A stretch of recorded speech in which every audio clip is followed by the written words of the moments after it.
విచిత్రంగా ఎంత కరెక్ట్గా పనిచేస్తుందో ఇక్కడ మనకు స్పష్టంగా అర్థమవుతుంది.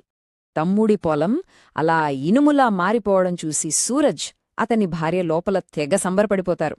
పైగా ఏమీ ఎరగనట్టు యాక్ట్ చేస్తూ, బాధపడుకు తమ్ముడు, కొన్ని రోజులు మా ఇంట్లో శనగలు తిని బతుకొచ్చులే అని చాలా ఎగతాళిగా మాట్లాడతారు.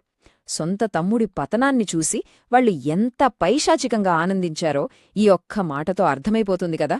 కాని ఇక్కడే యూనివర్స్ వాళ్లకో పెద్ద షాక్ ఇచ్చింది.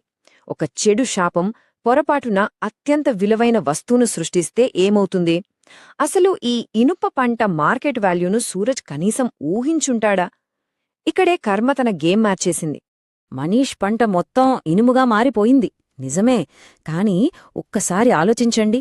మార్కెట్లో ఇనుముకున్న రేటు, డిమాండ్ అంతా ఇంతా కాడు. ఆ ఇనుప పంటను అమ్మేసి మనీష్ ఎవ్వరూ ఊహించనంత కోటీశ్వరుడయ్యాడు. చూసారా, సూరజ్ ప్రయోగించిన శాపమే మనీష్కు అదృష్టాన్ని తెచ్చిపెట్టింది. మరి సూరజ్ పరిస్థితి ఏంటి? తను పండించిన ఆ సాధారణ శనగలకు మార్కెట్లో సరైన ధరలేక తను చేసిన ద్రోహానికి శిక్షగా ఆ పేదరికంలోనే ఉండిపోయాడు. కాబట్టి ఇదంతా చూశాక మనం ఖచ్చితంగా అర్థం చేసుకోవాల్సిన పాయింట్స్ కొన్ని ఉన్నాయి. అవేంటంటే, ఇతరులకు కీడు చెయ్యాలనే చెడుబుద్ధి అంతిమంగా వాళ్లకే రివర్స్ అవుతుంది. అలాగే ఎవరి దగ్గర ఏమీ ఆశించకుండా చూపే నిజమైన దయకు ఎప్పటికైనా అద్భుతమైన బహుమతి లభిస్తుంది. మనలోని అసూయ అవతలివాళ్లను కాదు, ముందు మనల్నే నాశనం చేస్తుంది. ఫైనల్గా ఈ నేచరైనా లేదా మాయాజాలమైనా సరే ఎప్పుడూ నిస్వార్థపరులవైపే ఉంటాయి. ఇక ముగించే ముందు మీ అందరికీ ఒక చిన్న థాట్ వదిలేస్తున్నాను.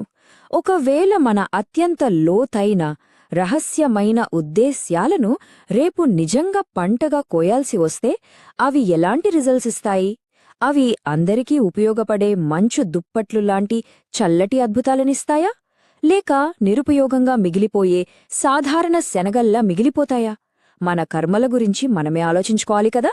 సరే, ఈ కథల విశ్లేషణ మీ అందరికీ చాలా ఇంట్రెస్టింగ్గా అనిపించిందని ఆశిస్తూ మరో ఆసక్తికరమైన టాపిక్తో మళ్ళీ కలుద్దాం.